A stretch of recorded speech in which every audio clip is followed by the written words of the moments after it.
Eu vou fazer a leitura do texto de Gálatas, capítulo 4, verso 4.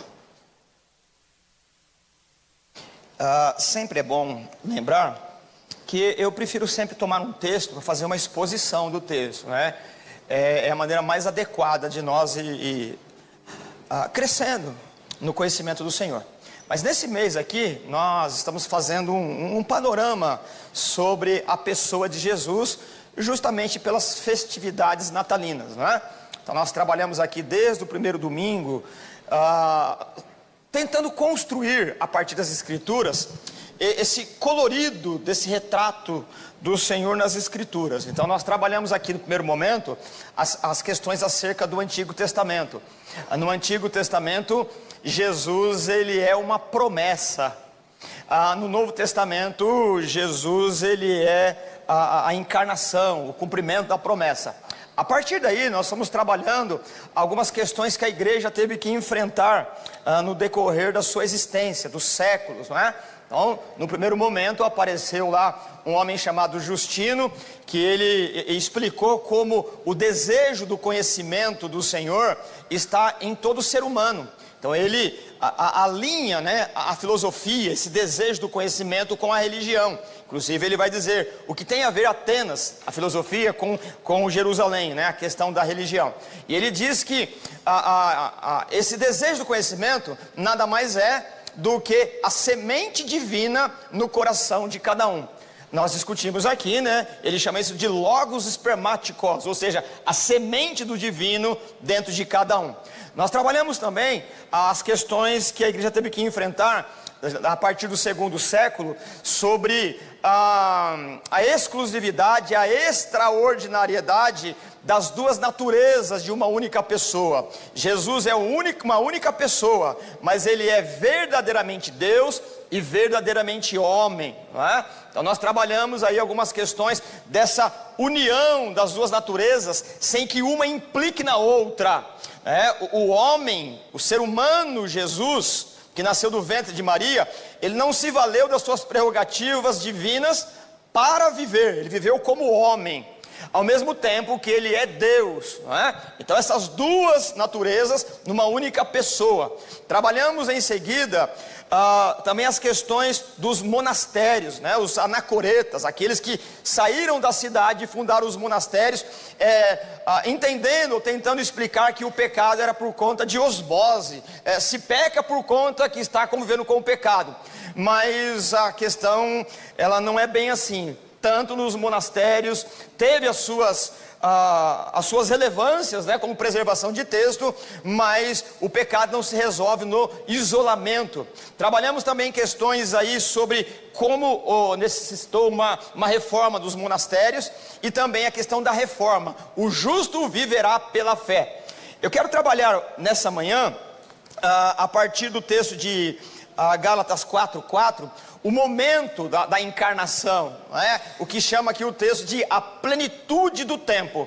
E à noite nós vamos terminar esse panorama escriturístico das Escrituras, mostrando como Jesus é apresentado em Apocalipse. Mas agora então vamos trabalhar na questão da humilhação do verbo e na exaltação. Para isso vamos para o texto de Gálatas capítulo 4, verso 4, que diz assim: mas quando chegou a plenitude do tempo, Deus enviou seu filho, nascido de mulher, nascido debaixo da lei. Isso aqui já nos é suficiente para o que vamos trabalhar aqui.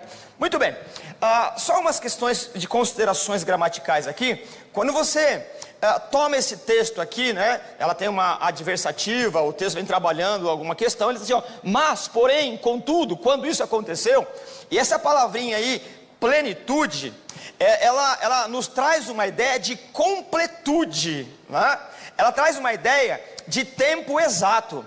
O apóstolo Paulo, ele é um cidadão cosmopolita, ele está à frente do seu tempo, e essa carta, ela sai dos punhos do apóstolo Paulo. Então, para o Paulo, não falta palavras, ele tergiversa, ele sabe lidar com as palavras, não é? Então, quando ele usa essa palavra, ele não usa por acaso, ele não usa porque é a única que ele tem à sua disposição, ele usa porque essa é a palavra que vai dar essa base de sustentação para a encarnação do verbo. Então, essa palavra, a plenitude, ela quer dizer no tempo exato, na ocasião pré-estabelecida por Deus.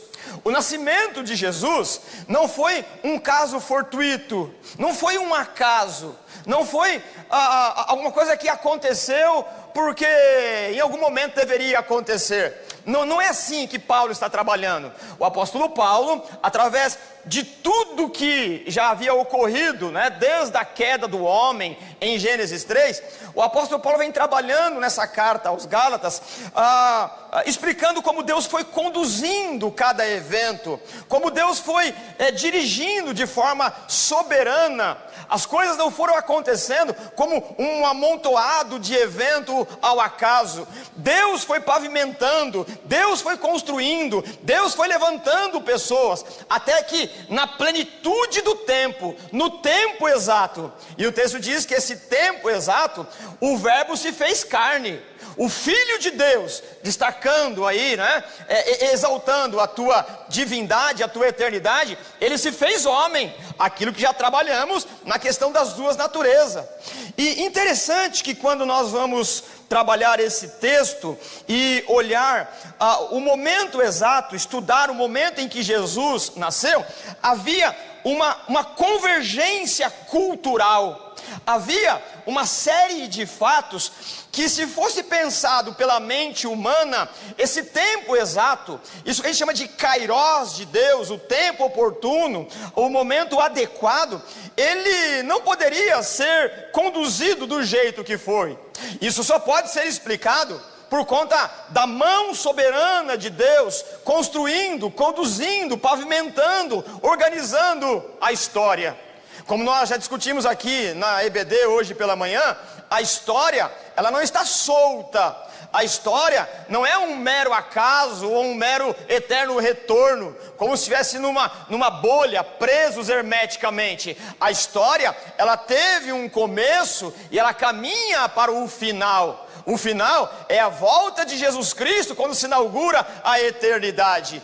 E no momento oportuno, no kairós de Deus, no tempo exato, o Filho foi enviado. E nesse tempo, pelo menos 3 culturas colaboraram para que houvesse a expansão, a divulgação, a pregação do Evangelho. Nesse momento, que Paulo chama de plenitude do tempo, tempo exato, os gregos, eles dominavam a maneira de pensar do mundo. Por conta de um homem chamado Alexandre o Grande, eles helenizaram o mundo. A helenização foi a maneira que os gregos escolheram de levar o pensamento e uma única língua para todo mundo conhecido. No momento em que Jesus nasceu, é o tempo oportuno, porque havia estruturalmente na cabeça das pessoas uma única maneira de pensar. Alexandre o Grande, ele divulgou a cultura grega. Nesse momento também, falar grego era uma língua universal. Por isso que a comunicação do Evangelho e a maneira de pensar, ela contribuiu. Num outro momento, se Jesus nascesse num outro momento, de forma fortuita, a pregação do Evangelho, ela teria a tua eficácia, por conta da soberania. Mas Deus escolheu o exato momento em que o mundo era governado por um jeito de pensar dos gregos. E nós vemos durante a história, os egípcios dominaram o mundo com a sua matemática, com a sua astronomia, agricultura, pecuária. Vieram os assírios, babilônios, vieram os medos persas, e de repente surgiu um homem chamado Alexandre o Grande, e ele estabelece uma única maneira de pensar. E nesse momento em que Jesus nasceu, que Paulo chama de plenitude dos tempos, quem governava o mundo eram os romanos. Os romanos, eles estabeleceram uma lei chamada de Pax Romana. A Pax Romana era uma oferta estatal em que o governo romano levava uma maneira a política para os rincões do mundo. Os romanos, para alcançar os povos que eles chamavam de pagãos, eles abriram estradas, eles pavimentaram estradas, eles usaram a capacidade de engenharia, de conduzir, de levar a água. Eles expulsaram os piratas dos mares, expulsaram os ladrões das estradas. Isso trouxe uma capacidade para que os irmãos, quando pregassem o evangelho, pudessem viajar de forma tranquila. Então você percebe que nesse momento em que Jesus nasceu, imperava um único modo de pensar, mas a estrutura era romana. Os romanos contribuíram com o sistema jurídico que vale até hoje. Aliás, a justificação em Cristo, ela tem todo um meandro, uma maneira de entender por conta do sistema judicial romano. Os romanos, eles limparam, varreram do império os ladrões. À medida que os missionários iam pregar o evangelho, eles tinham estrutura hoteleira, eles tinham pavimentação nas estradas, que facilitou que a mensagem do evangelho chegasse nos rincões mais distantes. Ninguém poderia pensar numa estrutura de pensamento e numa estrutura como essa, a não ser a mão do Senhor. Nesse momento, além da contribuição do pensamento grego, além da unidade do império, além das leis conhecidas que são aplaudidas até hoje dos romanos, além da Pax Romana, os judeus, eles viviam um tempo de um monoteísmo nacional, por conta do cativeiro que havia passado talvez uns 300, 400 anos antes. Os judeus, eles, por conta do cativeiro babilônio, eles espalharam as sinagogas, e nas sinagogas eles estudavam a lei. Então a lei judaica já era conhecida em muitos lugares, e essa fome, esse desejo pela lei de Moisés e pelo messianismo daquele que haveria se prometido, fez com que tudo isso, no momento exato, no pensamento grego, na estrutura romana e nesse monoteísmo, nessa paixão pelos textos sagrados, foi nesse momento que Jesus nasceu. Foi na plenitude do tempo, não foi antes, não foi depois. Jesus não veio antes do dilúvio, Jesus não veio depois do dilúvio. O verbo não se encarnou no período dos filisteus, não se encarnou no período babilônio, assírio, medo-persa. O verbo se encarnou na plenitude do tempo, porque Deus conduz a história. Ele nasceu no tempo que deveria nascer, no tempo marcado, na agenda eterna de Deus. Aquele anjo visitou aquela jovem prometida em casamento e disse: salve agraciada. O verbo se fez carne no tempo exato. Então você percebe que o plano de Deus nos salvar não pode ser pensado por uma mente teológica, religiosa, filosófica. O que nós cremos pela fé. Porque tudo o que ocorre, os eventos históricos, eles foram encaixados, não como um quebra-cabeça complicado do mundo grego, não como uma lógica da lei legal do mundo romano, do pensamento teológico judaico. Deus usou cada uma dessas três culturas, e no momento em que cada uma delas estava em evidência no mundo, cumprindo o seu papel, na plenitude do tempo, o verbo se encarnou. Mas o meu assunto nessa manhã, ele se pauta em dois aspectos da encarnação do verbo: da humilhação do nosso Salvador e da exaltação. Quando nós falamos sobre a humilhação do verbo, quando nós falamos da humilhação do nosso Salvador, nós somos forçosamente a pensar no evento da Via Crucis, no momento do julgamento de Jesus, que ocorreu numa madrugada sinistra, numa madrugada em que manipularam as evidências para que ele fosse condenado, julgado e morto. Naquela madrugada, Jesus de fato foi humilhado como homem, mas quando nós falamos da humilhação do Verbo, nós não podemos já ir no ocaso, no final, no término. O momento da cruz, o momento que começa na sexta-feira da paixão, é o ápice do sofrimento humano do nosso Salvador. Quando nós falamos sobre a humilhação do Verbo, nós temos que contemplar e contabilizar o momento já da fecundação do Verbo. No ventre de Maria já há um ser humano que também é Deus. No ventre de Maria já há uma dependência humana. Aquele que disse haja e tudo ocorreu, já no seu período de gestação, depende dos nutrientes da sua mãe humana. A humilhação do Verbo consiste em ele sendo eterno, morar, habitar numa gestação, para receber os nutrientes de uma mulher.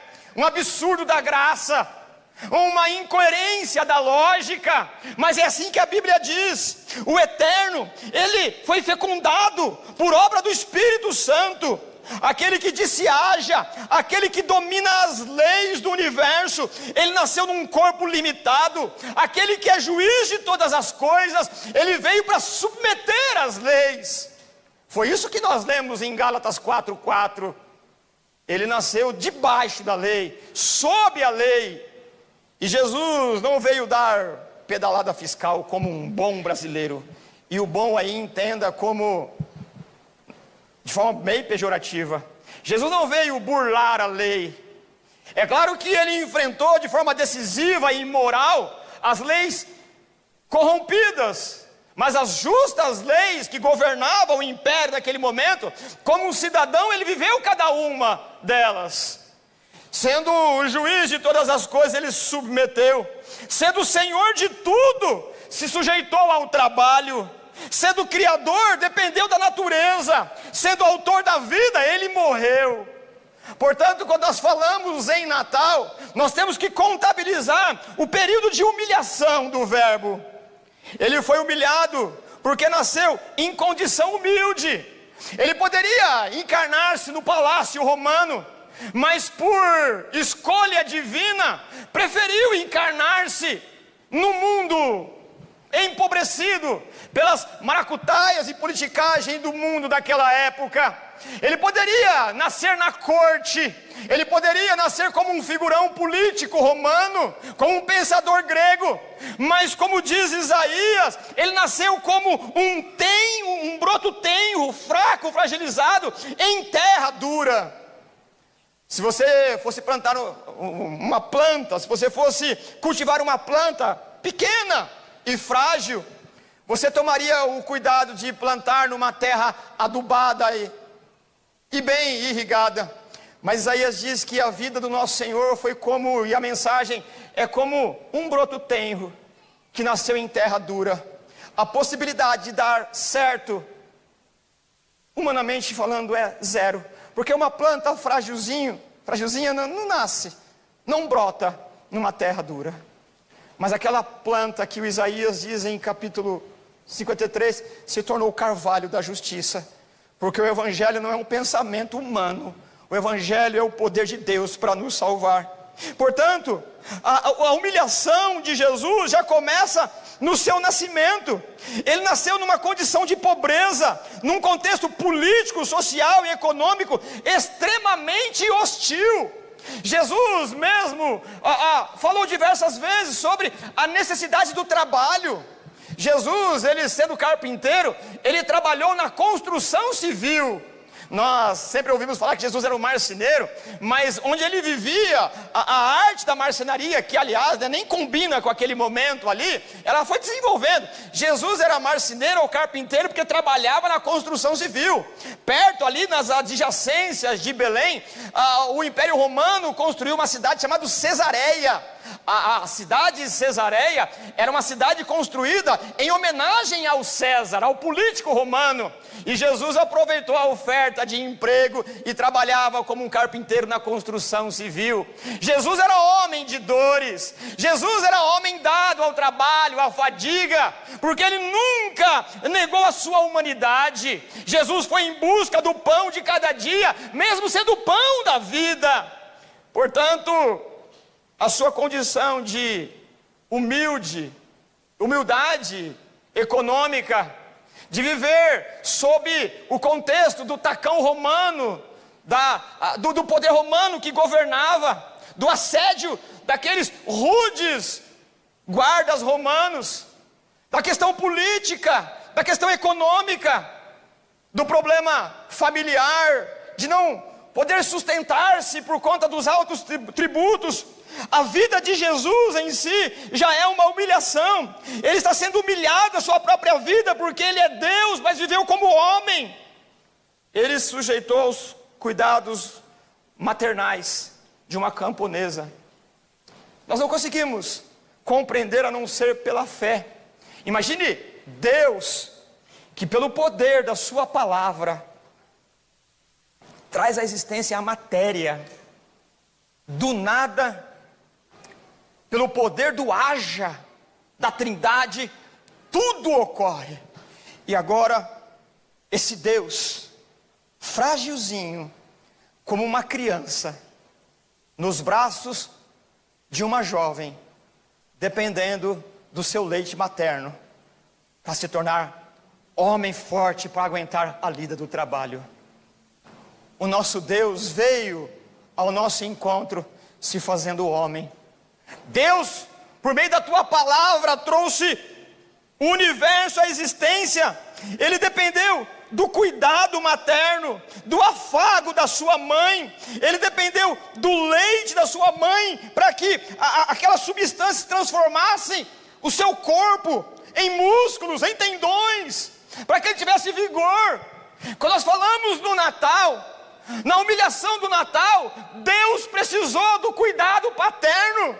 Se isso não for amor, se isso não for limitação, se isso não for autolimitação imposta, nós não podemos discutir de outra maneira a não ser Deus decidiu nos salvar por meio da humilhação do Verbo. Jesus, ele precisou viver com o orçamento apertado de um trabalhador da construção civil. Jesus viveu num momento de saneamento básico complicadíssimo e limitado. Na época de Jesus não tinha analgésico para dor, não tinha higiene bucal, não tinha sistema de esgoto, não tinha água potável. Jesus nasceu numa época em que a vida era de fato complicada, e mesmo assim ele não escapou da vida. Como homem, ele orava crendo na providência de Deus. O fato de Jesus orar é uma humilhação, porque ele está declarando uma dependência de Deus, que ele também é, mas ele não usa os seus atributos de Deus para se safar da vida. Desculpe aqui a expressão que pode ser mal colocada, mas mau caráter somos nós. Que qualquer dificuldade que nós provocamos, a gente já vai falando: Senhor, dá um jeitinho aí. Jesus não é assim. Ele enfrenta a vida como homem, mesmo tendo capacidade de resolver como Deus. Ele não escapa da vida, ele depende do Pai. Por isso que ele é o exemplo que está narrado pelo mesmo Paulo no capítulo 2, no hino cristológico de Filipenses. Sendo Deus, não usurpou, não se valeu de ser Deus, mas viveu como homem. E viver como homem sendo Deus é uma humilhação. Imagine se você, num lapso de tempo, imagine se você, num átomo de tempo, recebesse toda a capacidade divina da onipotência. Isso é uma hipótese absurda, isso não vai ocorrer. Mas como é que você agiria tendo todo o poder de Deus? Depende do seu humor. Se você tivesse contente conosco aqui, recebesse todo o poder, você abençoaria todo mundo. Mas se você tivesse bravo com nós estava perdido. Percebe o que é humilhação? Ter a capacidade de, mas não fazer em amor por. Percebe? Isso é humilhação. Por conta do pecado, nós ferimos Deus. Mas por conta que Ele é o único que pode se dominar completamente, Ele não usa o teu poder de Deus, mas vive como homem para morrer na cruz, para salvar pecadores como nós. A humilhação, ela foi pavimentando toda a vida do homem Jesus Cristo. Ele foi humilhado porque ele teve que se sujeitar à lei. Apesar dele ser o grande legislador, quem é que definiu as leis da natureza, as leis do cosmos? Foi a mente infinita do Senhor. Como diz os Salmos, como diz Paulo, quem aconselhou o Senhor? Quem primeiro lhe deu o conselho para que depois ele pudesse fazer o que fez? Ninguém. Ele é o autor de todas as leis que regem o universo. E na sua humilhação, ele submeteu voluntariamente às leis humanas. Tudo isso para poder morrer legitimamente na cruz do Calvário. Se Jesus burlasse essas leis, se ele usasse as suas prerrogativas humanas, ele seria uma farsa na cruz. Se Jesus usasse os seus poderes divinos para escapar da cruz, para fugir do sofrimento, ele seria uma farsa, ele seria uma construção religiosa, ele seria apenas um bom samaritano, ele seria apenas um bom cidadão. Mas Jesus viveu como homem, não usurpou da lei, ele usou dignamente a lei, para que quando chegasse na cruz, fosse de fato o homem que morresse, derramasse sangue por nós. Isso é uma humilhação, humilhação que você e eu não suportamos, num nível ínfimo de comparação, numa mínima possibilidade em que somos humilhados, ou possibilidade imaginária até, nós nos revoltamos, nós não suportamos que as pessoas invadam o nosso espaço, que as pessoas falem mal de nós. Nós não suportamos quando achamos que temos direito a isso ou aquilo. Mas Jesus, sendo Deus, ele suportou toda essa humilhação, tendo a capacidade de resolver. Mas por amor que muito nos amou, não usou do seu poder divino para viver como homem. Eu sempre costumo ilustrar essa questão mais ou menos assim. Quando eu estudava lá nos idos dos anos 80, no primário, lá na bela Carapicuíba, na escola EPG Maria Alice Criciúma Mesquita, eu arrumava briga com os moleques. Só que o meu porte físico, né, não é muito avantajado. Só que a gente fazia uma contabilidade, mais ou menos assim. A gente arrumava briga, jogando bola lá. E quando o sujeito ali, o alvo da nossa ira, era compatível, assim, ó, lá fora você vai ver, viu? Porque eu sabia que mais ou menos, né, dava. Mas quando eu via que não dava, eu falava, sabe o que era brincadeira, viu, cara? Não, nada disso não, né? Ela sabe no calor da coisa, mas você é meu amigo. O que eu quero dizer com isso? A gente é bom, nós somos bons quando nos apetece. Quando a gente não tem força de ir para cima. A gente perdoa quando a gente vê que o outro é maior. Quando a gente vê que vai apanhar. Porque a gente vê que o outro é mais fraco, a gente vai para cima e quer justiça. Jesus, ele podia resolver, mas como Cordeiro de Deus, como humilde, ele resolveu enfrentar a situação como homem, por amor a mim e a você. Isso é a humilhação do verbo. Ele podia reagir, ele podia escapar da cruz, ele podia orar e uma legião de anjos resolver a questão, mas porque ele tinha que ir à cruz e pagar o teu pecado e o meu pecado, ele se humilhou, ele suportou, ele enfrentou, ele morreu para pagar uma dívida que não era sua. A humilhação da cruz nos traz a salvação. Nas leis elaboradas pelos homens, o autocrata se coloca acima da legislação. Nós vivemos num contexto assim. As leis valem, mas não para aqueles que as elaboram. É como já disseram, né? Todo mundo é igual perante a sociedade, mas tem alguns que são mais iguais do que os outros. Já ouviram essa história? Todo mundo é igual, mas alguns mais iguais. E Jesus, ele submete a lei dos homens.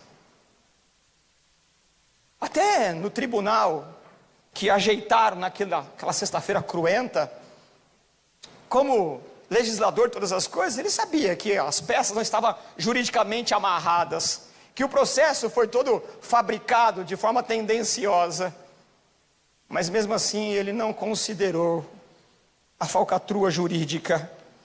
Como um cordeiro, ele tomou um dos postes da cruz e caminhou pela via dolorosa, e foi xingado pela multidão. E a multidão é acéfala, crítica e amorfa, não pensa, não critica e não julga. E cuspiram nele, e xingaram.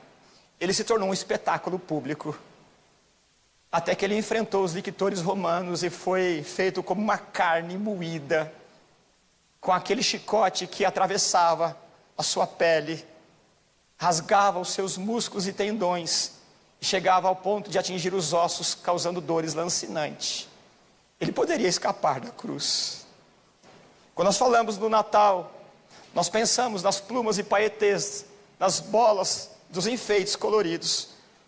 Nós não pensamos que aquela singela criança da manjedoura já está sofrendo a sua humilhação, porque ele também é Deus. Ele poderia, mas o Verbo, como cidadão do seu tempo, ele submeteu às leis dignas de forma honrosa.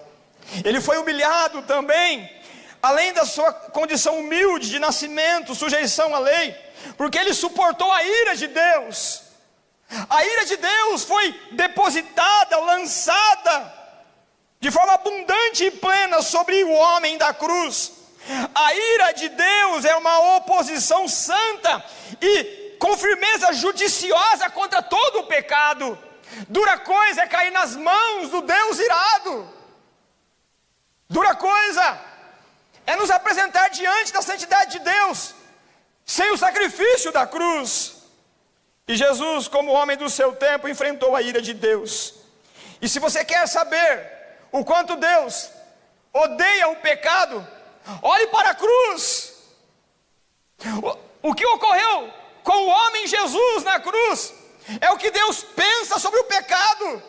O pecado, ele tem que ser julgado, e Deus julgou o pecado na cruz. É na cruz que nós vemos também não só a ira de Deus, mas o amor de Deus. Olhe 2 vezes para a cruz. Na primeira você vai ver a ira de Deus posta sobre um homem que tomou sobre si as nossas enfermidades. Olhe pela segunda vez, e aquele homem de dores também expressa o amor de Deus, que para não nos castigar, derramou a sua ira sobre o Cordeiro de Deus, que tira o pecado do mundo. Portanto, o nosso Natal não é apenas de comida farta e de alegria da aproximação daqueles que estavam longe. No nosso Natal se contempla a humilhação do Verbo, que foi para a cruz sobre a ira de Deus. Jesus não tinha cometido pecado algum, mas foi severamente castigado e publicamente humilhado. Ele foi contado como pecador, sem ter pecado algum, como diz Pedro. O justo pelo profano, o santo pelo imoral. Aquele lugar era seu, aquele lugar era meu. Mas louvado seja Deus pelo Natal, pela plenitude dos tempos. Ele foi humilhado porque ele experimentou a morte. E Deus não pode morrer. E Deus não podendo morrer, como sem derramamento de sangue não há remissão de pecado, como está registrado em várias ocasiões nos textos bíblicos. Deus não poderia nos salvar senão por meio do sistema que Ele mesmo elaborou, mesmo que Ele criou, que revelou. E por isso nós precisamos de um homem para morrer. Só que não é qualquer homem, precisa ser um homem perfeito, e Jesus é o homem perfeito. E ficar sob o domínio da morte foi uma humilhação. Estar na sepultura foi uma humilhação. Ficar sob o domínio da morte significa que ele desceu ao inferno. A palavra inferno, Hades aí, sepultura. O corpo inerte daquele que também é Deus estava sofrendo corrupção. e por isso que ele também foi humilhado na sua morte. E aqui acho que vale um adendo. Quando nós ouvimos por aí que Jesus desceu à morte, ao inferno e tomou a chave do inferno, isso você não tem uma teologia bíblica acerca disso. Ficou 3 dias no inferno e venceu Satanás. Satanás foi vencido na cruz. Na cruz ele disse: hoje estará comigo no paraíso para o ladrão que se arrependeu. Ele não disse: dá um tempo aí que eu vou ficar 3 dias no inferno, daqui a pouco eu subo para lá, aguenta lá. Ele disse: hoje estarás comigo no paraíso. Descer ao inferno significa que ele veio habitar nesse lugar de trevas, suportar as dores, suportar as aflições, e por fim, ser enfaixado como morto e depositado numa urna sepulcral. Ali está a humilhação do Filho de Deus. O estado da humilhação do Filho de Deus contempla da concepção à cruz. Em nenhum momento não há uma humilhação do Verbo. Aquele que é a água da vida teve sede, aquele que é o pão da vida teve fome, aquele que é o eterno se cansou, aquele que é o arquiteto do universo trabalhou. Em tudo isso contemplamos a humilhação do Verbo. Toda a vida do nosso Salvador é uma vida de humilhação, de limitação, que começou na encarnação e só terminou na sua cruz, na sua morte. Mas essa não é a parte inteira da história. A humilhação não é a história exclusiva, não é a história toda. Existe uma parte gloriosa, existe a parte que nos apetece, existe a parte do júbilo, existe a parte da alegria, porque toda sexta-feira cruenta ela passa e a Páscoa ela chega. Toda tristeza ela tem um período, mas sempre haverá a manhã da Páscoa da ressurreição. Nesse tempo ainda choramos, ainda enterramos os nossos mortos, ainda pedimos por alimento, mas haverá uma Páscoa eterna, um momento de júbilo que nós aguardamos. Esse será o dia da ressurreição de todos os mortos. A exaltação de Cristo começou na sua ressurreição. Quando Deus ressuscita o nosso Senhor, Ele é exaltado. A ressurreição de Jesus mostra a providência da salvação. O seu corpo não ficou inerte por muito tempo na cruz, o seu corpo não sofreu corrupção, mas no dia marcado pela mão da graça, no dia determinado pela justiça divina, o morto ressuscitou, e ele ressuscitou com o corpo transformado, para nunca mais sofrer. O corpo cansado do nosso mestre, o corpo castigado pelos lictores romanos, ele surgiu pleno. A ressurreição é a exaltação do Cordeiro de Deus. E a sua ressurreição, ele ascendeu ao céu, se colocou à destra de Deus. E várias vezes você vai ler no texto bíblico que ele se colocou à direita de Deus, à destra de Deus. E essa expressão à direita, ela tem uma questão cultural, por isso a necessidade do pensamento grego e romano. A ideia de direita é um lugar de honra, a destra do rei, alguém de confiança, alguém que se assemelha. E quando Jesus foi exaltado depois da sua humilhação, ao ascender com o corpo transformado, ele foi colocado à sua direita, mostrando que aquele que se humilhou de forma voluntária, agora está à direita, no seu lugar de direito. A exaltação de Cristo compreende então a ressurreição. Quando ele é ressurreto, ele está deixando o seu estado de humilhado e sendo exaltado. Ao ascender, ao subir ao céu, ele está sendo exaltado para que ocupe o lugar que lhe é de direito. E a sua exaltação, ela se dará de forma plena quando ele vier julgar o mundo. Aqueles que o condenaram serão julgados por aquele que foi humilhado. Aqui está também a exaltação do nosso Cordeiro.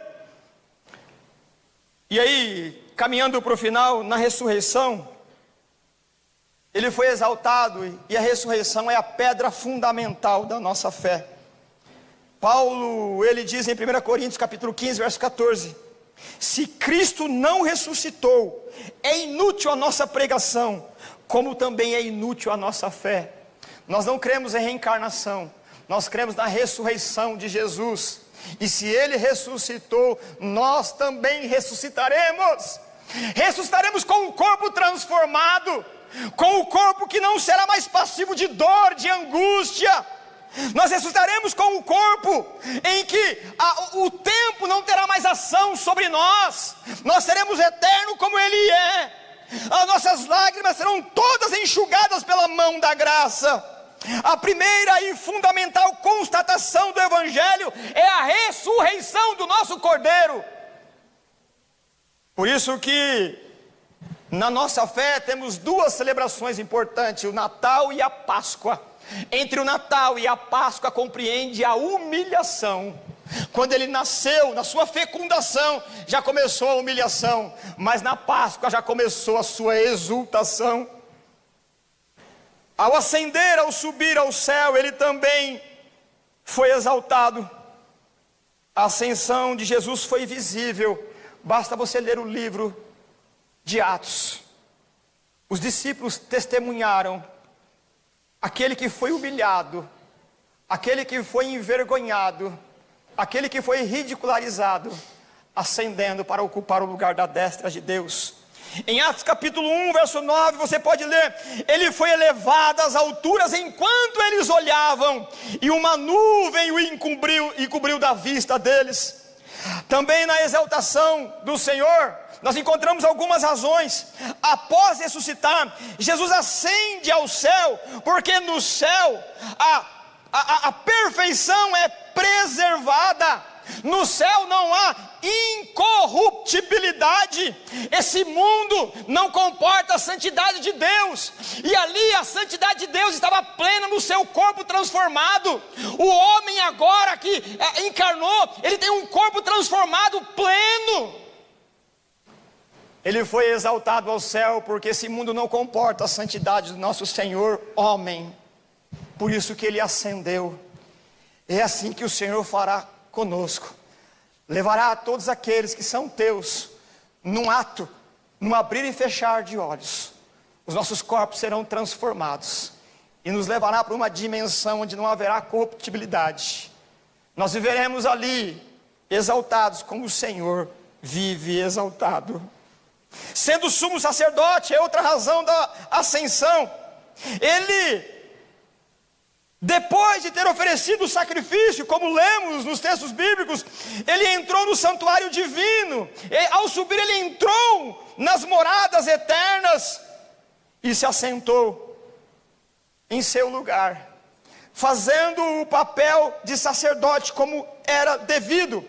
O que o sumo sacerdote fazia no templo terreno, o nosso sumo sacerdote fez nos átrios eternos. Ao entrar à direita de Deus, a entrar no lugar celeste, ele realizou a nossa salvação. A exaltação de Cristo também, a sua ascensão, era necessária porque ele precisava voltar ao Pai. Como ele havia dito em João capítulo 14, 15 e 16: eu vou para o Pai, mas não vos deixarei órfãos, mandarei o Espírito de Deus. Na sua exaltação ele precisou ascender para que o Consolador viesse, para nos convencer do pecado, do juízo e da justiça. A bênção da eleição foi planejada pelo Pai, foi adquirida pelo Filho, e ela nos é entregue e aplicada pelo Espírito Santo. Bendita Trindade do Senhor que nos salva. Nós somos salvos pelo mérito da Trindade. E por fim, a exaltação de Cristo, assentar à destra de Deus. A destra de Deus significa associação com aquilo que é mais glorioso, daquilo que domina, daquilo que é pleno. Por exemplo, Efésios capítulo 1, verso 20, o mesmo Paulo diz: esse poder ele exerceu em Cristo, ressuscitando-o dos mortos e fazendo-o assentar-se à direita nas regiões celestiais. muito acima de todo governo e autoridade, poder e domínio, e de todo nome que se possa mencionar, não apenas nessa terra, nessa era, mas também na era que há de vir. E por fim, a exaltação de Cristo se dará de forma plena, porque Jesus voltará para julgar o mundo. Aquele que foi humilhado voltará, mas não na condição de servo e escravo, mas como juiz. O Filho de Deus, sendo o legislador eterno, sofreu julgamento injusto, foi condenado como criminoso perante um tribunal, o tribunal de Pilatos. Ele cumpriu pena duríssima e foi pendurado numa cruz entre dois ladrões. Agora, na condição de exaltado, virá a segunda vez. E ele, nessa ocasião, ressuscitará os mortos de todas as gerações, para que cada um receba da sua boca a sentença final. E o meu desejo é que nesse dia você ouça a seguinte palavra daquele que é exaltado: vinde, benditos do meu Pai. Não queira ouvir, apartai-vos de mim. Esse será um grande prejuízo. Não importa a humilhação que você passe desse lado da eternidade, você não pode ser humilhado no último dia. O último dia é o dia de exaltação. O último dia é o cântico de vitória. O último dia é o verdadeiro Natal. O último dia é o dia do coroamento. O último dia é o dia da recompensa. O último dia é o dia de receber os nossos mortos que morreram em Cristo. O último dia é dia de celebração. O último dia é dia de adoração. O último dia é dia de choro, mas não de angústia, mas de exaltação, de júbilo, de louvor e de glória. Cristo virá a segunda vez. O Natal não se resume à mesa farta, à alegria da convivência com os amigos. O Natal é o início da humilhação, que passa pela cruz, mas termina na exultação, não só da ressurreição, mas no dia glorioso da volta do Senhor. Celebre o Natal com todo o seu entusiasmo, mas saiba que o melhor ainda está por vir. O melhor ainda receberemos. Cristo virá a segunda vez. E à noite vamos continuar o último capítulo, quem é o Senhor em Apocalipse. Vamos orar. Louvado seja o Senhor. Louvado seja o Senhor. Engrandecido, digno, soberano, onipotente, amoroso, bondoso é o nosso Senhor, maravilhoso conselheiro, Deus forte, príncipe da paz, majestoso, eterno, exaltado, glorificado, enaltecido, justo, santo, eterno, maravilhoso Deus, homem justo, salvador da minha alma, redentor bendito, Deus honrado. Nós te louvamos, nós te louvamos, te louvamos pelo dom da vida, te louvamos pelo Natal, te louvamos pela plenitude do tempo, te louvamos pela tua humilhação, te louvamos pela tua exaltação, e esperamos o grande dia que o Senhor virá e reunirá todos aqueles que são teus, para o dia pleno da eternidade, para o dia da alegria, para o dia do corpo transformado, para o dia de júbilo. Obrigado, Pai, obrigado por essa manhã, obrigado por esse mês natalino, obrigado pelos irmãos, obrigado pela tua palavra, obrigado pelo pão que comemos, obrigado pela vida que temos, Obrigado pela alegria do júbilo eterno. Obrigado, Senhor. Obrigado, obrigado, obrigado. Obrigado pelos meus irmãos que estão aqui nessa manhã. Obrigado pelo evangelho da graça. Obrigado pela pregação que nos alcançou. Obrigado pelo dom da vida. Obrigado pelo dom da eternidade. Obrigado pelo perdão dos pecados. Obrigado pelo cântico de adoração. Obrigado, Senhor, pela provisão. Obrigado por tudo, Pai. Obrigado, obrigado, Pai, pelo Natal. Não no Natal da data, Senhor. Não no Natal do dia 25, mas pelo Natal eterno, pela vida eterna. Obrigado por aqueles que já nasceram pelo poder do sangue, pelo poder da água e do Espírito. E obrigado por aqueles que vão nascer. Obrigado por todos aqueles que são teus, Senhor. Nós te louvamos, Senhor. Nós te louvamos por tudo, Senhor. E fazemos em nome de Jesus. Amém.